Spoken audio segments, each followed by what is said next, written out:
Na kutoka CGTN kimataifa, hii ni Nuru ya Mashariki tuliyokuandalia. Safari zafikia milioni 840 wakati wa sikukuu ya Qingming nchini China. Roboti za kibinadamu nchini China kuingia sokoni hivi karibuni. Na China yaongeza juhudi za kudhibiti kuenea kwa jangwa. Kwa hayo na mengine mengi, karibu kwenye Nuru ya Mashariki.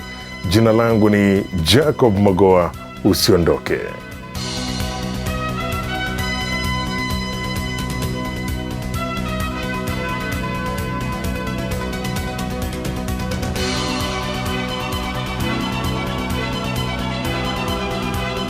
Takriban safari milioni 840 za abiria kati ya mikoa zinatarajiwa kufanyika nchini China wakati wa likizo ya siku ya tatu ya sikukuu ya Qingming.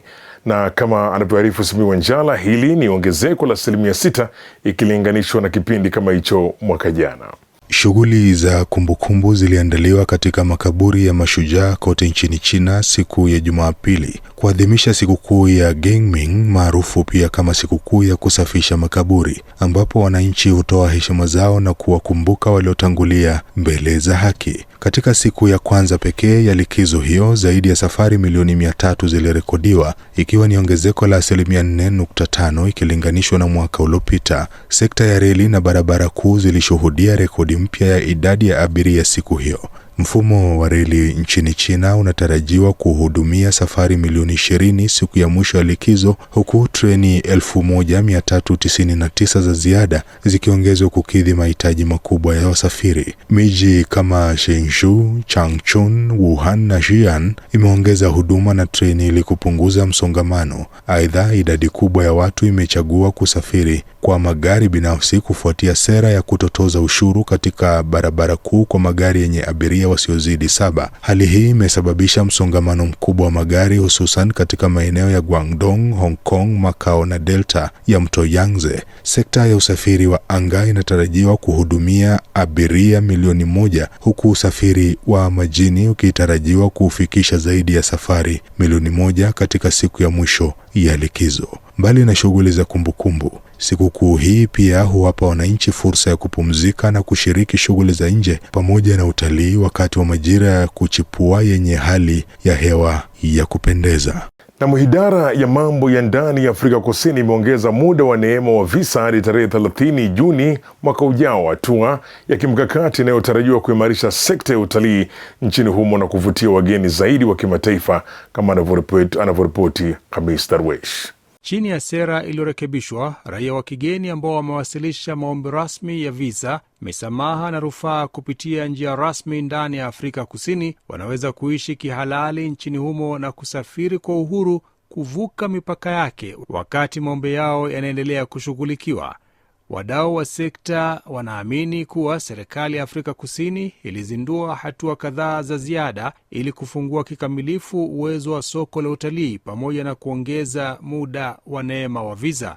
Marekebisho ya sera yanatekelezwa kwa mujibu wa maelekezo ya uhamiaji namba 7 ya mwaka 2026, ambapo muda huo uliopanuliwa unawahusu waombaji wote wanaostahili ambao waliwasilisha maombi yao kupitia njia rasmi na zilizoidhinishwa ndani ya Afrika Kusini. Ratiba mpya inawaruhusu waombaji kubaki nchini humo kihalali hadi tarehe 30 Juni 2027, hivyo kuondoa hatari ya kukaa kupita muda wa visa bila kukusudia wakati maombi yanapitiwa. Wachambuzi wa sekta wanasema kuwa nyongeza hii ya miezi 15 ya kipekee inaonyesha dhamira ya Afrika Kusini ya kuboresha mazingira yake ya biashara na kuleta uthabiti katika uhamaji wa watu kuvuka mipaka. Kwa kuendelea kuboresha mfumo wake wa visa, Afrika Kusini iko katika nafasi nzuri ya kupanua zaidi soko lake la utalii kwa kurahisisha upatikanaji wa visa, kuboresha utofauti wa bidhaa za kitamaduni na utalii na kuimarisha ushirikiano wa kimataifa. Sasisho hili la sera ya visa linakuja wakati sekta ya utalii ya Afrika Kusini ikiimarisha juhudi za kuvutia soko kubwa la wasafiri kutoka China, huku waendeshaji wa utalii kote nchini tayari wakifanya maandalizi maalum kukidhi ongezeko linalotarajiwa la watalii wa China. And with the new visa system, which is online, it makes it really simplistic. We were expecting a big influx of Chinese tourists. So I think what's so important is that cultural exchange. And with the new visas coming into play, we're expecting many, many more Chinese tourists. All our customer-facing staff understand Chinese culture, Chinese tradition, and of course how to serve Chinese people. Sekta ya roboti za kibinadamu nchini China inaendelea kukua kwa kasi, ikihama kutoka ubunifu wa teknolojia kwenda matumizi halisi ya kibiashara. Maendeleo haya yanachochewa zaidi na maboresho ya uwezo wa juu wa roboti wa kufanya shughuli halisi. Tom Wanjala ana maelezo zaidi. Sekta ya roboti za kibinadamu nchini China inaendelea kupiga hatua kutoka ubunifu wa kiteknolojia hadi matumizi mapana ya kibiashara. Ufunguo wa mafanikio haya uko katika kuboresha akili ya roboti, yaani ustadi wa algoriti zinazoziongoza. Kwa kutumia mfumo wa Vision Language Action, yani VLA, ambao ni muundo mmoja wa mwisho hadi mwisho unaowezesha udhibiti sahihi kuanzia utambuzi wa kuona hadi harakati za viungo vya roboti, roboti wa kibinadamu sasa wanaweza kufanya kazi ngumu na ndefu kama kutandika kitanda. Katika mji wa Beijing, kampuni ya Chang ya Spirit AI inafundisha roboti zake kujifunza kwa kuiga. Kwa mfano, katika maandalizi ya vyakula, roboti zinaweza kufundishwa kuweka vyakula kwenye bakuli au vyombo vingine sawa kabisa na binadamu kwa kufuata mienendo ya mfanyakazi aliyevaa vifaa maalum vinavyorekodi harakati. Katika mji wa Shenzhen, mkoa wa Guangdong kusini mwa China, roboti tayari zimeanza kuingia majumbani kushirikiana na wafanyakazi wa usafi kutoa huduma za usafi. Kazi yao kuu ni kusaidia kupanga vitu mbalimbali na kukusanya taka sebuleni na chumba cha kulia chakula. Mhandisi Hu Bowen kutoka kampuni ya X Square Robot anasema roboti hizi zinaweza kujifunza zaidi kupitia kazi za nyumbani. Roboti zinaweza kupanga vitu vilivyotumika kama chupa na karatasi na kuvitupa kwenye mapipa ya taka. Kadri zinavyofanya kazi za nyumbani, ndivyo zinavyojifunza na kuboresha uwezo wao. Kwa upande wa roboti zinazopanga bidhaa katika maduka makubwa, zinahitaji kujua mahali bidhaa zinapowekwa, kuingiza taarifa za bidhaa na kuendelea kujifunza namna ya kushika vitu kwa usahihi. Pan Guoping, anayesimamia algorithimu katika kampuni ya Zerith Robotics, anasema roboti hutumia mifumo ya kujifunza kwa data ili kuboresha uwezo wao wa kuelewa vitu mbalimbali. Kwa mujibu wa wataalam, bado kuna safari ya kufikia kiwango cha akili ya jumla ya binadamu, lakini maendeleo ya sasa yanafungua milango ya matumizi mapya ya kibiashara. Yang Wei, meneja wa chapa katika Zerith Robotics, anaeleza kuwa maendeleo haya yanaweza kuleta mabadiliko makubwa hivi karibuni. Tunaanza na mfano uliofundishwa na ndani ya muda mfupi tunakusanya data chache tu. Lengo ni roboti ziweze kufanya ulinganisho na kuelewa aina zote za bidhaa kwa ujumla. Ndani ya miaka 5 hadi 10 tunaweza kuwa na roboti zenye uwezo unaokaribia binadamu, lakini katika mwaka 1 hadi 2 ijayo tutaanza kuona matumizi halisi ya roboti hizi katika sekta mbalimbali. Lengo la ukuaji wa uchumi wa China la 4.5 hadi 5 kwa mwaka huu linaonyesha mabadiliko muhimu kutoka kasi kwenda kwenye uendelevu na kutoka wingi kwenda ubora. Haya yameelezwa na Gianni Di Giovanni, mtendaji mkuu wa kampuni ya kimataifa ya teknolojia ya nishati. Nilizamia taarifa hiyo na kukuandalia ripoti ifuatayo. Akizungumza na China Global Television Network CGTN, Di Giovanni alisisitiza kuwa China haipunguzi kasi bali inaboresha mfumo wake wa uchumi. Alieleza kuwa lengo hilo si la tahadhari bali ni la makusudi, akilinganisha na matarajio ya ukuaji barani Ulaya ambayo ni takriban 1% na Marekani inayotarajiwa kufikia 2% mwaka huo. Kwa mujibu wake, hatua hii inaakisi mabadiliko ya kimkakati ambapo China inaweka kipaumbele kwenye udhabiti wa uchumi na mageuzi ya muundo wake. Alibainisha kuwa katika mazingira ya dunia yenye ukuaji mdogo, mvutano wa kisiasa na biashara iliyogawanyika, kusukuma ukuaji mkubwa wa haraka kungekuwa hatari. Badala yake, China inaelekeza nguvu kwenye sekta mpya zenye thamani kubwa, uwekezaji katika teknolojia za juu unaoongezeka kwa kasi, huku nishati jadidifu, akili bandia yaani AI, na sekta za kidijitali zikichukua nafasi muhimu kama injini mpya za uchumi. China is prioritizing stability and structural transformation. We see it clearly. Double-digit growth in high-tech investment, massive expansion in renewables, AI and digital sectors becoming core drivers. This is a new growth model. China is moving away from infrastructure-heavy expansion, low-cost exports, toward innovation, green energy, high-value manufacturing. At the same time, this reflects a strategic patience. Because today's challenge, demographics, inequality, global realignment require time, not speed. China inaongeza juhudi za kudhibiti kuenea kwa jangwa katika moja ya majangwa yake makubwa. Hatua hizi zinalenga kulinda mazingira na rasilimali muhimu kama mto Njano. Ronald Mutie anatufahamisha zaidi.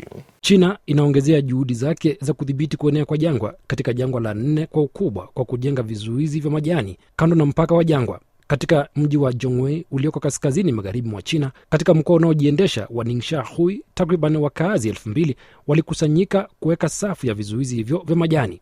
Njia hii ya jadi ya kudhibiti mchanga husaidia kuzuia kusogea kwa matuta ya mchanga katika sehemu ya Zhongwei ya jangwa la Teger na kulinda mto Njano ambao unajulikana kama mto mama wa China. Wakati wa shughuli hiyo, washiriki waligawanyika katika makundi ili kupanda vichaka vinavyostahimili ukame, kupanda nyasi ngumu na kujenga vizuizi vya majani juu ya jangwa ili kuimarisha udongo na kuzuia kubebwa na upepo. Kwa miaka mingi, mji huu umejenga ukanda wa kijani wenye urefu wa kilomita 153 unaozuia mchanga kusambaa katika ukingo wa kusini mashariki mwa jangwa hilo. Hii imefanikiwa kwa kupitia ushirikiano wa kikanda, matumizi ya sayansi na teknolojia ya kisasa na kuboresha ufanisi na udhibiti wa mchanga. Through comprehensive measures such as engineering sand fixation, restoration of degraded forests and grasslands, and enclosure protection, we aim to treat over 30,000 hectares of desert this year, further expanding the green belt for desert edge management. Kupitia juhudi hizi, jumla ya hekta 1146 za ardhi iliyokuwa imeathiriwa na jangwa imefanikiwa kurekebishwa. China imekuwa mstari wa mbele pia katika juhudi za kimataifa za kupambana na kuenea kwa jangwa. Tangu kusaini mkataba wa Umoja wa Mataifa wa kupambana na kuenea kwa jangwa mwaka 1994, China imeongoza katika kupunguza uharibifu wa ardhi na kurejesha maeneo yaliyogeuka jangwa, huku ikiendelea kushirikisha uzoefu, teknolojia na wataalamu wake na nchi nyingine duniani. Na kwenye sehemu yetu ifahamu China, Geni Hemet, mkulima kijana kutoka mkoa wa Xinjiang kaskazini magharibi mwa China, amepata umaarufu kwa kuwasaidia wakulima wa pamba kuongeza mavuno na kipato. Anatumia majaribio ya kijasiri na teknolojia ya ubunifu kuboresha mbinu za kilimo. Tujiunge naye basi Zakia Pong atufahamishe mengi zaidi kwenye sehemu yetu ya ifahamu China.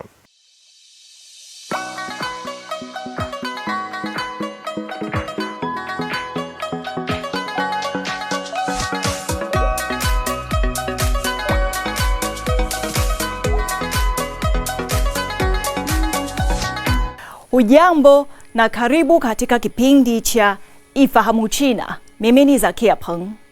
Jenny Emmet, mkulima kijana kutoka mkoa wa Xinjiang, kaskazini magharibi mwa China, amepata umaarufu kwa kuwasaidia wakulima wenzake wa pamba kuongeza mavuno na kipato kupitia majaribio ya kijasiri na teknolojia ya uvumbuzi ya upandaji na aina mpya za mazao. Baada ya kuhitimu kutoka chuo kikuu, Emmet alichagua kurudi maskani kwake, ambako sasa analima karibu ekari 70 za pamba. Hata hivyo, hajawahi kusita kuwasaidia wakulima wengine na mara nyingi anatoa kipaumbele kwa mahitaji yao kuliko ya kwake mwenyewe. Mtazamo wa Emmet umejikita katika kuendelea kujifunza na kutumia vizuri hali ya udongo, mabadiliko ya hali ya hewa na mahitaji yanayobadilika ya zao hilo. Kwa mujibu wa Emmet, kulima pamba ni changamoto endelevu wa kujifunza. Kuanzia upandaji msimu wa mchipuko hadi mavuno msimu wa mpukutiko. Amerekebisha maji ya kumwagilia, mbolea na mambo mengine kutokana na aina ya udongo, hali ya hewa na ukuaji wa mmea.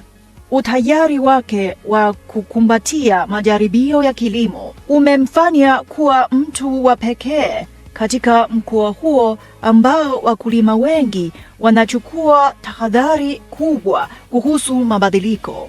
Kong Xianhui, mtaalam kutoka taasisi ya sayansi za kilimo ya kitengo cha 3 cha kundi la uzalishaji na uhandisi la Xinjiang, amemsifu Emmet kwa matumizi ya kijasiri ya aina mpya za pamba. Amesema wakulima wengi walikuwa na mashaka, lakini kama wakiwaona majirani zao wanajaribu na inafanya kazi, nao watajaribu mwaka ujao. Sio wengi wana ujasiri kama Emmet.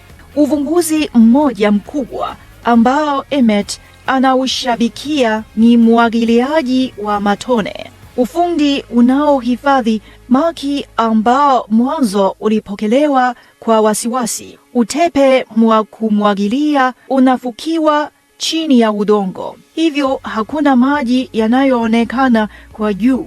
Emmet alifanya jaribio na kupata matokeo mazuri. Hapo awali kiwango cha uchipukaji wa miche kilikuwa 70% hadi 80% tu kwenye mahamba yenye chumvi na alkali. Sasa kiwango hicho kinaweza kuzidi 90% kwa mbinu mpya ya kupanda mbegu. Haya, kwa leo kipindi hiki kinaishia hapa. Katika kipindi kijacho nitaendelea kukuletea mambo mengine yanayovutia kuhusu utamaduni na jamii ya China. Asante kwa kuwa nami. Mimi ni Zakia Peng.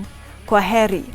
Na kabla ya kukamilisha, basi ni wakati wa kujifunza lugha ya Kichina. Katika sehemu hii tunawaletea masomo ya lugha ya Kichina hatua kwa hatua na kwa njia ambayo ni rahisi na ya kuvutia zaidi. Karibu basi tujifunze lugha ya Kichina kwa pamoja.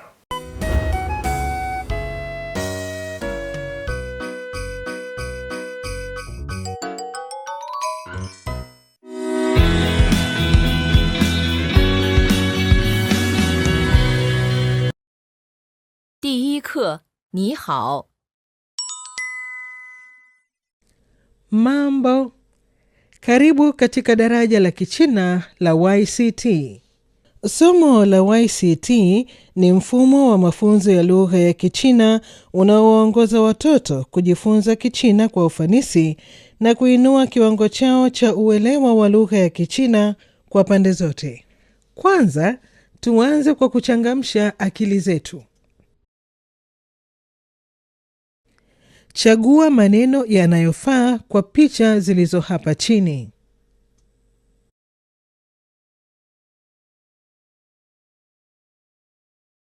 Yi. 2 3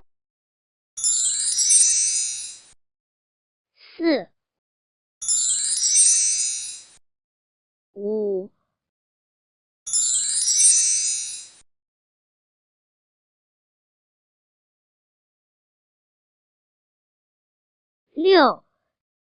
5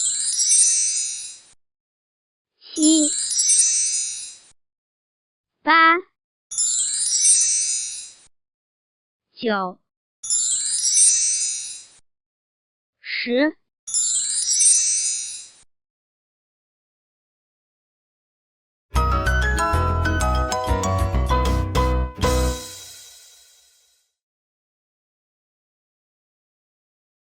你好 你好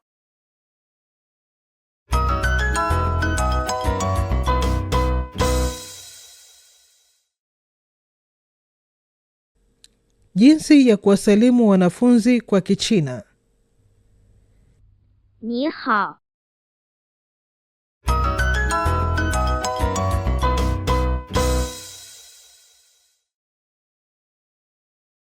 你好，你好。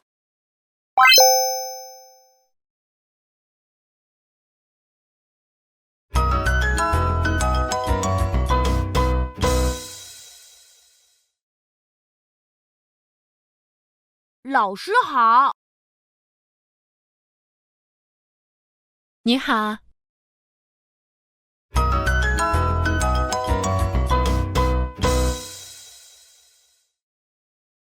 Jinsi ya kuwasalimu waalimu kwa Kichina. 老师好。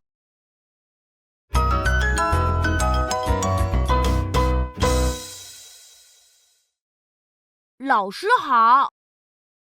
你好。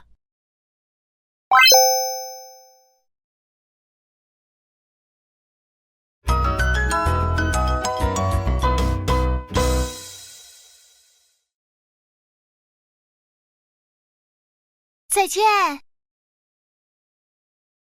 再见。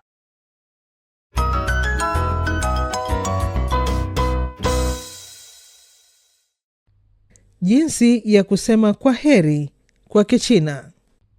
再见。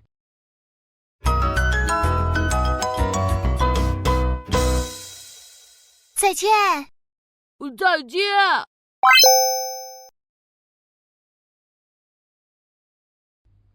Kulinganisha.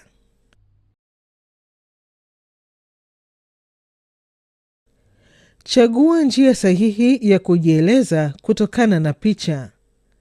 Utapokea nyota kila unapolinganisha kwa usahihi. Unaweza kufikia nyota ngapi? 你好。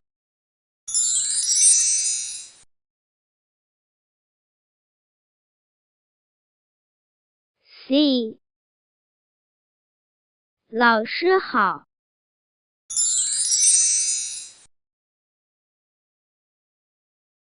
A。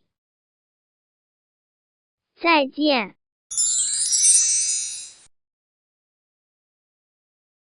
Kazi ya kufanya nyumbani leo ni kusoma maneno mapya. Kesho tutaendelea kucheza mchezo wa maneno. 再见。 Kufikia hapo ndipo ninapokamilisha makala haya ya Nuru ya Mashariki. Usikose kujiunga nasi tena juma lijalo sana wakati kama huu kwa makala mengine ya Nuru ya Mashariki. Mimi ni Jacob Mogoa na nasema shukran kwa kuwa nami. Kwa taarifa zaidi kuhusu China, unaweza kutembelea tovuti ya CRI Kiswahili na marafiki_CN kwenye Facebook. Pia unaweza kupakua app ya Cheche kwenye Google Play na Palm Store.